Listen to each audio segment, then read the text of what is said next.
So programming environment of a C language, ठीक है। I taught you about the text editor, compiler, linker, loader and debugger, ठीक है। Again मैं आपको इसका रिव्यू दे देता हूं, ठीक है। टेक्स्ट एडिटर क्या है? टेक्स्ट एडिटर जिसके ऊपर हम सोर्स कोड लिखते हैं, ठीक है। दिस वन जो आपकी विंडो ओपन होती है, ठीक है, दिस इज द एडिटर। अगर मैं आपको सी लैंग्वेज के एनवायरनमेंट में ले जाऊं तो दिस वन जहां पे हम कोडिंग करते हैं, सोर्स कोड लिखते हैं, दिस इज एडिटर।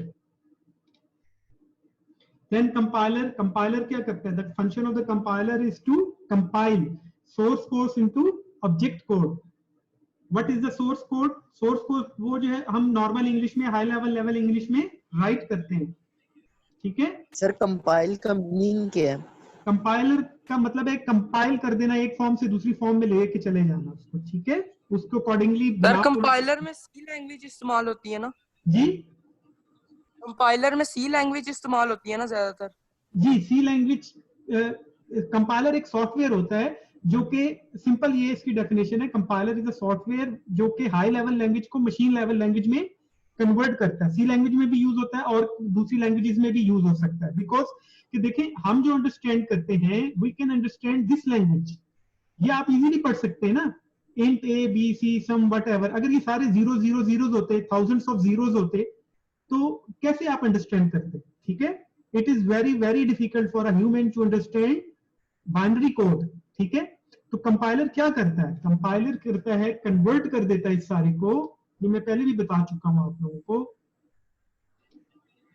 कंपाइलर इस सारे को कन्वर्ट कर देता है मशीन कोड में,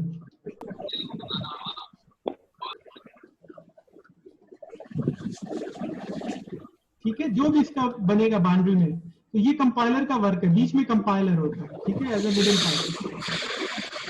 सिंपल सी बात है, वर्डिंग मुश्किल है बट कॉन्सेप्ट बहुत इजी है, ठीक है। तो कंपाइलर ये करता है। ये वाला जो होता है ये सोर्स प्रोग्राम कहलाता है। This one is a source program, ठीक है।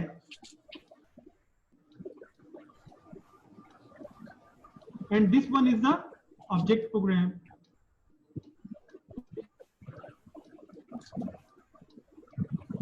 जो ह्यूमन को अंडरस्टैंडेबल है दिस वन है, ये ह्यूमन के लिए है,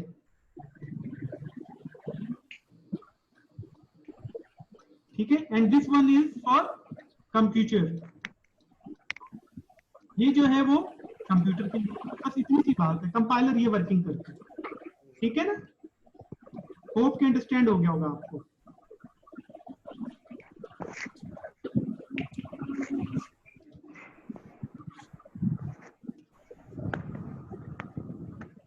अभी मैं डिटेल बता चुका हूँ, बाकी नहीं है तो आप वो मेरा लेक्चर देख लें जो मैंने डाउनलोड अपलोड किया है।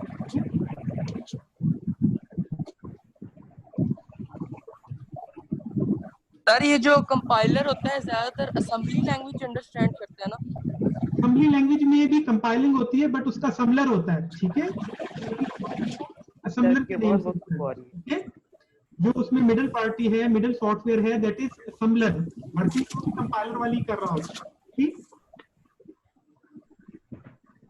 देन लिंकर है, लिंकर की translate object program into single executable program as shown in the figure. वो जो ब्लैक स्क्रीन आती है ना जब एग्जीक्यूट कर देते हैं, तो प्रोग्राम की एग्जीक्यूशन के लिए लिंकर सॉफ्टवेयर को इस्तेमाल करते हैं। सर ये कंपाइलर्स की दो हेडिंग दी हुई है, एक जो हमने पहले भी पढ़ी है, ये अलग कंपाइलर है, वो अलग कंपाइलर है। नो नो, सारा एक ही कंपाइलर। एक पेज 35 पढ़ी है। This is written in high क्या लेवल, है, ठीक है। क्या और इसको ये कन्वर्ट करता है में वंस की लैंग्वेज पे, ठीक है।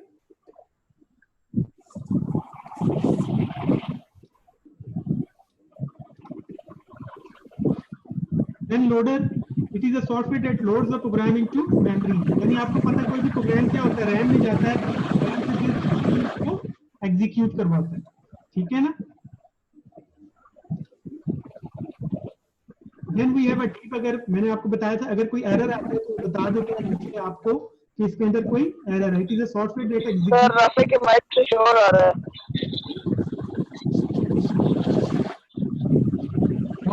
वो डीबगर क्या करता है?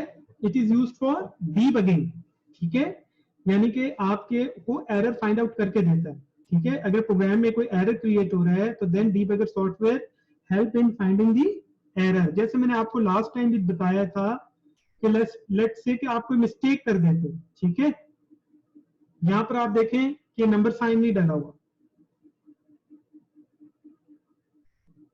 ठीक, ये नंबर साइन डाल दिया है। ये चलें, ये इंट की आप गलती कर देते हो, INT आप लिखना भूल जाते हैं, ठीक है। देन मैं जब इसको रन करूं, एग्जीक्यूट करूंगा, तो ये देखें यहां पर मुझे ये एरर दे रहा है, ठीक है। in does not name a type, वो अपने हिसाब से एरर को बताता है, आपने खुद जज करना है। फिर बाद में आपकी प्रैक्टिस हो जाती है तो आपको पता चल जाता है कि कौन सा टाइप का एरर है, ठीक है, ठीक है। तो फिर ये सर ये सॉफ्टवेयर है, डीबगर एक सॉफ्टवेयर है, डीबगर एक सॉफ्टवेयर है जो बैकग्राउंड पे चल रहा होता है, ठीक है, जो सर एरर डिटेक्ट करता है ना कंप्यूटर के सारे। कंप्यूटर के एरर डिटेक्ट करता है, ठीक है। जैसे कंपाइलर कंपाइल करके देता है जब आप रन करते हैं, ठीक है, तो वो इसी तरह लिंकर क्या करता है? एग्जीक्यूट करता है। अब देखें, अब मैंने जब इसको कंपाइल F9 की कमांड दी है तो इसने क्या किया? डीबगर ने एरर फाइंड आउट करके दिया आपको, this one is the error. वो कह रहा है IN नहीं है कोई हमारे पास word, it's a int INT, तो मुझे इसको T लगाना पड़ेगा, ठीक है। जब मैं यहाँ T लगा दूंगा, अभी आप सीखेंगे सारा आहिस्ता आहिस्ता, ठीक है। ये तो आप अब ये है सारा प्रोग्राम रिटर्न करने के लिए आपको कंप्लीट सी लैंग्वेज आनी चाहिए, तो अभी तो हम लर्निंग स्टेज में, तो जितनी जरूरत है मैं आपको उतनी बात समझा रहा हूँ, आप भी उतनी ही समझें, ठीक है। अब ये देखें, अब मैंने इसको किया है, ठीक है, तो ये इसने रन कर दिया, यहाँ पर एरर नहीं दिया, ठीक है। ये जो नीचे आ रहे हैं वो उनको अभी फिलहाल आप नहीं देखें, ठीक है ना। अब अगर मैं इसको रन करता हूँ F10 से रन करूं तो ये रन हो जाएगा। अब ये देखें, ये जो ब्लैक स्क्रीन आती है ये एग्जीक्यूट हो गया, ठीक है, तो एग्जीक्यूट हो गया, इट्स मीन कि ये प्रोग्राम ठीक है। अब वो क्या कहता है? इंटर द फर्स्ट वैल्यू, तो वैल्यू इंटर कर दे, 2 इंटर कर दी, इंटर द सेकंड वैल्यू 4, दोनों को सम करेगा, because this program is for to show the addition of 2 number, 2 नंबरों की एडिशन को शो करता है, तो 6 आंसर आ जाएगा, ठीक है, ये 6 आंसर आ, ठीक। ये वाली लाइन नहीं कंसीडर करेंगे, लिखी आएगी, आप इसको देखें, ठीक है, ये 3 लाइनें जो आपकी आउटपुट पे आएंगी, ठीक है ना। तो ये इस तरह ये प्रोग्राम, अब ये जो ब्लैक, इसको कहते हैं एग्जीक्यूशन, ठीक है, रन कर दिया प्रोग्राम को, तो ये कंप्लीट प्रोग्राम बन गया इसका। तो ये सारे फंक्शन आपको पांचों चीजों की समझ आ गई ना अब आपको, ठीक है। टेक्स्ट एडिटर, ये जो सामने जिससे हम वर्किंग करते हैं, कंपाइलर जो सोर्स प्रोग्राम को कोड प्रोग्राम में चेंज कर रहा होता है, लिंकर अभी मैंने आपको दिखाया जब ब्लैक स्क्रीन आने से पहले जो एग्जीक्यूशन होती है, ठीक है। सर ये लिंकर, ये वो भी होता है जो जूम मीटिंग के लिए लिंक आता है सारे, किसी को भी जो भी भेजते हैं। हाँ, वो लिंकर, वो एक अलग लिंक, वो नेटवर्क लिंक क्रिएट करता है, ठीक है। ये प्रोग्राम को लिंक करवाता है अपने सोर्स प्रोग्राम को ऑब्जेक्ट प्रोग्राम के साथ, जब ट्रांसलेट हो जाता है, ठीक है। और ये सोर्स कोड और ये डी कोड क्या होता है सर, ये समझा दें दोबारा। सोर्स कोड में आप कितनी दफा बता रहा हूँ, सोर्स कोड जो आप ये इंग्लिश राइटिंग में लिखते हैं, सिंपल राइटिंग में जो आप लिखते हैं, this is the source code. ये ह्यूमन अंडरस्टैंडेबल होता है, ह्यूमन के लिए होता है, ठीक है। फिर machine can not understand it, आपको पता है computer is a electronic machine which can understand only binary number, zeros और वंस को अंडरस्टैंड करता है। तो फिर इस सारे को हमने कन्वर्ट करना होता है जीरोस एंड वंस में, तो ये जो हम इंग्लिश राइटिंग में लिखते हैं, दिस इज सोर्स कोड, ठीक है, which is for the human. Then फिर हम इसको कन्वर्ट करते हैं मशीन लैंग्वेज में, ठीक है, जीरोस एंड वंस की लैंग्वेज में। वो काम कौन करता है? This work is done through compiler, compiler उसके साथ ये वर्किंग करता है और फिर उसको जीरोस एंड वंस में चेंज कर देता है, ठीक है। फिर वो बाइनरी कोड बन जाएगा सर, वो बाइनरी बन जाता है, but this is for the machine, उसके लिए होता है ना। अब देखिए ना, ये अब ये पढ़ रहे, is use the program then it would assume that it is defined in C language, ठीक है। ये सी, अब ये इंग्लिश राइटिंग में अगर यही सारी जीरोस की सीरीज हो बहुत बड़ी, फर्स्ट किया ये सेंटेंस 100 जीरोस से लिखा हो या 1 से, तो आपको क्या समझ आएगी, ठीक है। तो ह्यूमन के अंडरस्टैंड कराने के लिए हाई लेवल लैंग्वेज में लिखा जाता है, ठीक है ना। बस इतना सा डिफरेंस है। अब देखें, अब ये मैंने आपको अच्छी तरह समझा दी, अब आहिस्ता आहिस्ता आपको प्रोग्रामिंग की तरफ वो लेके जा रहा है, ठीक है, आपका उसमें बैकग्राउंड कंसेप्ट बनवा दिया है। अच्छा, अब देखिए वो सी लैंग्वेज कैरेक्टर, अब ये देखिए ये लैंग्वेज की इन्वायरमेंट है। जैसे आप एमएस वर्ड में वर्किंग करते हैं तो एमएस वर्ड की इन्वायरमेंट होती है, उसमें उसके अपने फंक्शन काम कर रहे होते हैं। लेट्स से मैं ये वर्ड पे क्लिक करता हूं, ठीक है, तो ये मैं एमएस वर्ड की इन्वायरमेंट में आ गया ना। अब इसके अंदर जो फंक्शन है वो मैं उस पर वर्किंग कर सकता हूँ, ठीक है, जो भी मैं वर्किंग कर रहा हूँ। तो ये सारे टूल्स, ये इसके रिबन, टैब्स सब वर्किंग करेंगे इधर, ठीक है ना। लेकिन इसकी इन्वायरमेंट में आके करेंगे ना, कुछ लिखूंगा उसके ऊपर जो अप्लाई करना चाहता हूँ वो सब उसकी इन्वायरमेंट में आके ये वर्किंग होगी, ठीक है। इसके अंदर जो फंक्शन है, ये सारे फंक्शन जब काम करेंगे व्हेन मैं इस पे क्लिक करके इसकी इन्वायरमेंट के अंदर आऊंगा, ठीक है ना। सो इसी तरह हमें लैंग्वेज को क्लिक करना होता है और लैंग्वेज की इन्वायरमेंट में जाना होता है, ठीक है ना। तो जब आप लैंग्वेज की इन्वायरमेंट में जाते हैं, ठीक है, लैंग्वेज, तो फिर उसके रूल्स को फॉलो करते हैं, जहां हमने सिंटेक्स को पढ़ा था, ठीक है। अब लैंग्वेज आपको क्या फैसिलिटीज देती है और किस तरह आपको अलाउ करती है अपने साथ वर्किंग करने के लिए अपनी इन्वायरमेंट में, तो वो हम सीखेंगे। लैंग्वेज कैरेक्टर सेट, तो लैंग्वेज जो है आपको अलाउ करती है letters in both cases, capital में भी और स्मॉल में भी। C language comprises the following set of letters, form and standard program. They are A to Z in capital letter and A to Z small letter. दोनों को support करती है, simple कहने का ये मतलब है, ठीक है। डिजिट्स, वो सारे डिजिट्स को करती है 0 से 9 तक, ठीक है। कुछ भी आप इसमें रिटर्न करें तो यू कैन राइट इट, ठीक है, कोई भी आप डिजिट इसमें लिख सकते हैं और कोई भी अल्फाबेट भी आप इसमें लिख सकते हैं, ठीक है। आइदर आप कैपिटल ए लिखें या आइदर स्मॉल लिखें, ठीक है। तो ये आपको दोनों अलाउ करती है। ये सारा लैंग्वेज कैरेक्टर से होता है, चाहे कैपिटल लिखे स्मॉल लेटर लिखे। हाँ, ये इसमें कैरेक्टर सेंसिटिव नहीं है ये, ठीक है। कहीं कहीं पर अगर कोई इशू होगा तो वो फिर पता चल जाता है, लेकिन आपको जरूरत नहीं। तो सिंपल ये बता रही है कि आप लेटर्स भी सारे लिख सकते हैं, डिजिट्स भी सारे इसके एडिटर में राइट कर सकते हैं। देन स्पेशल कैरेक्टर, कौन कौन से स्पेशल कैरेक्टर अलाउ हैं, ये सारे स्पेशल कैरेक्टर अलाउ हैं, ठीक है। जो मोस्टली यूज होते हैं ये कॉलन, सेमी कॉलन, ठीक है, brackets, hash sign, this one, ठीक है, परसेंटेज साइन, ये कैप, एंड का साइन। तो ये सारे साइन आपके time to time use, arithmetic तो ये सारे ही हैं, ये आपको पता ही है, ठीक है। तो ये वाले सिंबल्स यूज होते हैं, तो ये आप नॉर्मली यूज भी करते हैं और होते भी हैं, कोई इतना डिफिकल्ट नहीं, नॉर्मल कीबोर्ड वाले, ठीक है। आम यस सर, ये सारे हम लिखते हैं ना उस पे, हम अपने टाइपिंग वगैरह पे सारे सैंपल लिखते हैं हम बकायदा मैथ में और उसमें। ये देखिए ना, जब आप यहाँ पर एडिट, ये देखिए ये सारे यूज हुए हैं ना, ये देखिए ब्रैकेट के लिए ये हुआ है, ठीक है, ये डबल, ये देखें बैक स्लैश यूज हुआ है, ठीक है, सेमी कॉलन यूज हुआ है, ठीक। तो ये फिर टाइम टू टाइम जब जरूरत होती है तो ये आप करेंगे, बट ये सारी चीजें आपको अभी एकदम नहीं आएंगी, आहिस्ता आहिस्ता, ठीक है। इसलिए मैं कह रहा हूँ सिर्फ उतना फोकस करें जितना मैं बता रहा हूँ। तो ये सारे सिंबल आप यूज कर सकते हैं, ठीक है। देन ये एक अलग चीज है, रिजर्व वर्ड। रिजर्व वर्ड का मतलब है this is only for the language, ठीक है। ऑटो जो है, अब देखें जो रिजर्व वर्ड होते हैं वो लैंग्वेज ने अपने लिए रिजर्व किए होते हैं, वो आम पर्पस के लिए यूज नहीं हो सकते होते, तो वो इंग्लिश के वर्ड है, ठीक है, बट आप उसको नॉर्मल यूज नहीं कर सकते, उसका कोई ना कोई मीनिंग होगा, ठीक है ना। वो रिजर्व करके रखे हुए लैंग्वेज ने अपने लिए। सर स्पेसिफिक काम के लिए इस्तेमाल किए जाते हैं वर्ड्स। स्पेसिफिक कामों के लिए, शाबाश, ठीक है। ये कौन बच्चे हैं? Sir Mohammad Ali Khan. Mohammad Ali Khan.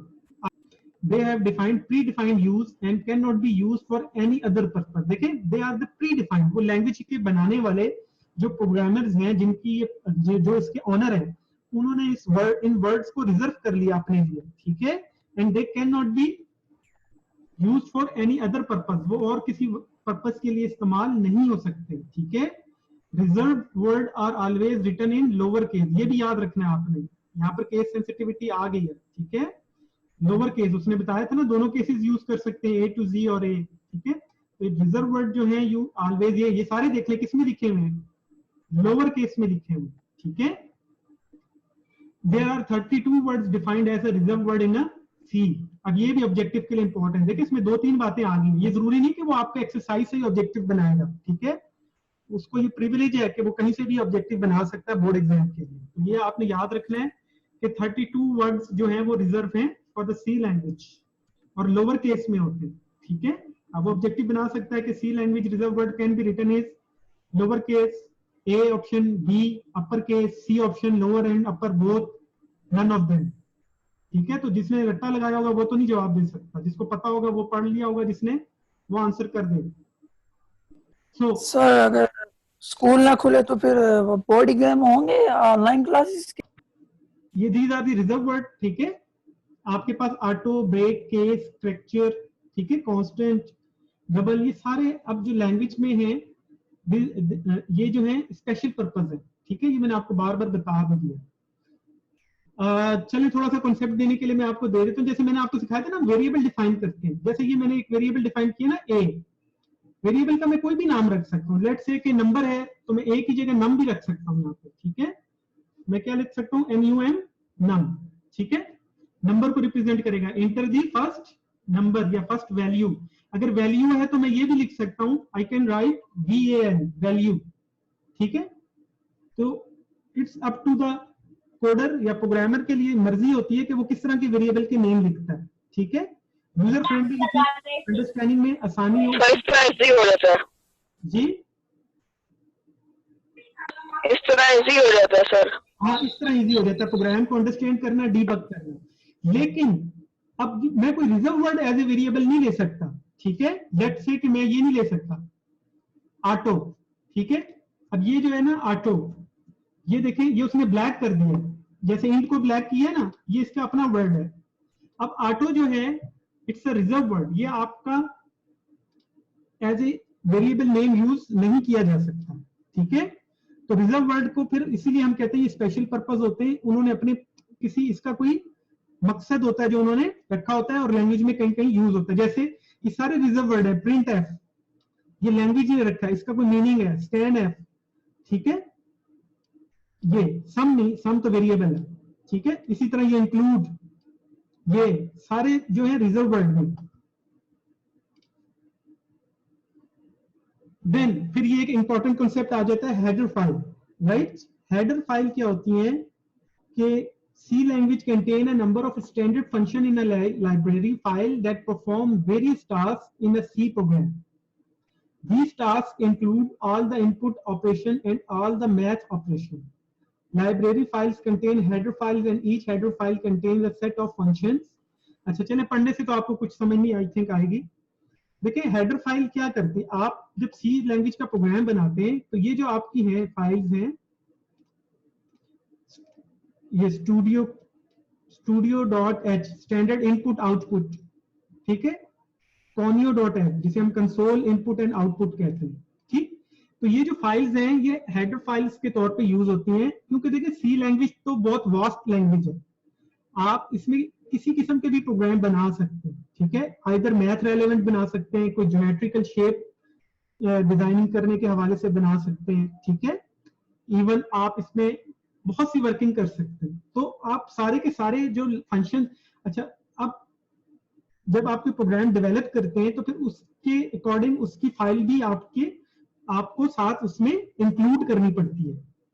Let's say अगर एक प्रोग्राम आप मैथमेटिक्स के रेलेवेंट प्रोग्राम बना रहे हैं, ठीक है, then you will have to add the mathematics file. ठीक है, जो सी की लाइब्रेरी होती है, ठीक है, उसमें बहुत से फंक्शंस पड़े होते हैं, एक बड़ी रेपोजिटरी होती है। ठीक है,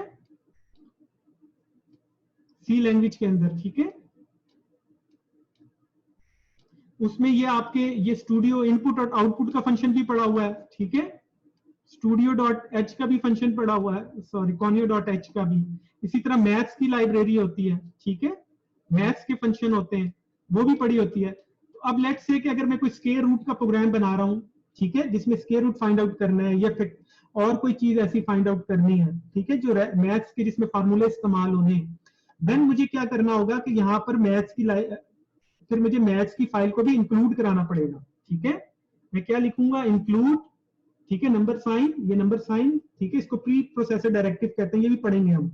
फिर मुझे यहाँ पर मैथ्स की फाइल को इंक्लूड करना पड़ेगा अगर मैं ये फंक्शन कराऊं। देखिए मैं इनपुट आउटपुट करवा रहा हूँ ना, print F and scan F, इन दोनों का जो पर्पस होता है इनपुट एंड आउटपुट होता है, तो इसलिए मुझे studio.h ये दो फाइलें तो नॉर्मली डालनी ही होती हैं, क्योंकि इसके बगैर एटलीस्ट आप इनपुट एंड आउटपुट तो करवाओगे ना फंक्शन में। तो ये जो फाइलें हैं ये हम लाइब्रेरी से उठा के प्रोग्राम में इंक्लूड कर लेते हैं, सारी की सारी फाइलें नहीं कराते, इसमें तो थाउजेंड्स ऑफ फाइल्स होंगी, ठीक है, तो वो सारी की सारी इसके अंदर करवा दें इंक्लूड, तो ये प्रोग्राम तो बहुत हैवी हो जाएगा और यूजलेस भी होगा, हमें सारी की सारी फाइल्स की रिक्वायरमेंट ही नहीं है, ठीक है ना। तो फिर हमें जिन फाइल्स की रिक्वायरमेंट होती है हम वही फाइल इंक्लूड करते हैं, ठीक है, as a header source code के अंदर, ये जो अपना सोर्स कोड है, ठीक। अब देखें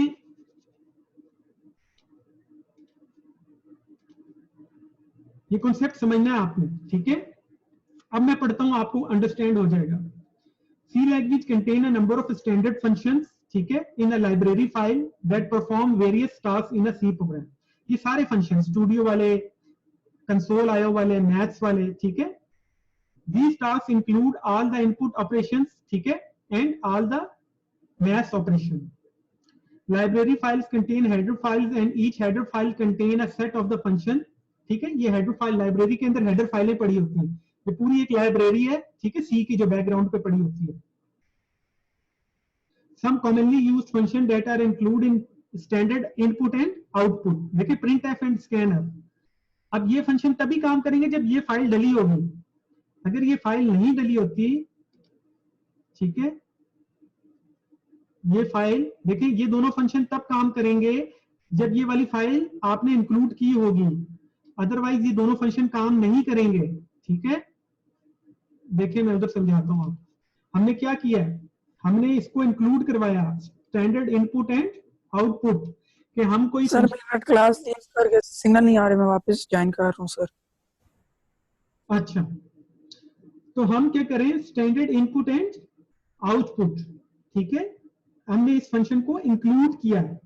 क्यों किया है कि हमने एक इनपुट और आउटपुट करवानी है ना वैल्यूज। देखिए जब मैं इस प्रोग्राम को रन करता हूं, ये देखिए, अब इंटर द फर्स्ट वैल्यू, तो ये किसके थ्रू हो रहा है, ये इनपुट के फंक्शन के थ्रू हो रहा है, ठीक है, यानी स्कैन एफ के फंक्शन के थ्रू हो रहा है। अगर मैं स्कैन एफ का फंक्शन नहीं इंक्लूड करता, स्टूडियो ये वाली फाइल इंक्लूड ना करता, तो फिर ये वाला काम नहीं हो सकता था। मैं यहाँ 2 इंटर करता हूँ, ठीक है, ये इनपुट हो गया, फिर सेकंड वैल्यू भी इनपुट करा रहा हूँ, ये स्कैन एफ का फंक्शन काम कर रहा है, और स्कैन एफ का फंक्शन किस हेडर फाइल में है, इस वाली हेडर फाइल के अंदर है, ठीक है ना, समझ आ रही है बात आपको। अब इन दोनों का रिजल्ट 5 + 2 सम का प्रोग्राम है, तो इनका रिजल्ट क्या होगा, 7 होगा। अब 7 प्रिंट कराने के लिए मुझे प्रिंट एफ की फाइल की जरूरत थी, ठीक है, I need print F file, ये वाली। तो ये भी फाइल हमें, जब तक हम ये वाला फंक्शन इंक्लूड नहीं करेंगे, ये वाली फाइल नहीं मिल सकती, काम करेगी। तो जब मैं इसको देखिए इंटर करता हूं, ठीक है, जब मैं इसको इंटर करता हूं, ठीक है,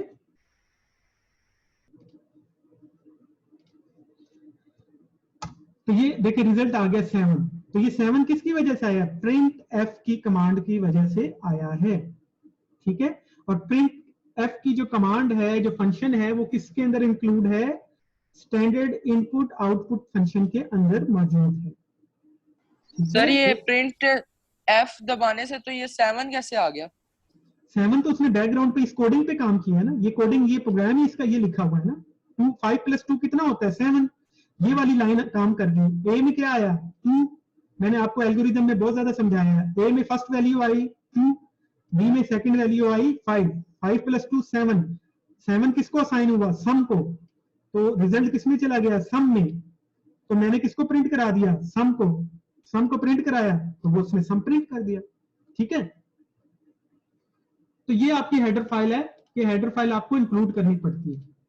इसी तरह देखें, अगर मैं स्क्वायर रूट का फंक्शन अप्लाई करना चाहता हूं, ठीक, या पावर का या लॉग का या साइन का, मेरे प्रोग्राम के अंदर ये यूज हो रहे हैं,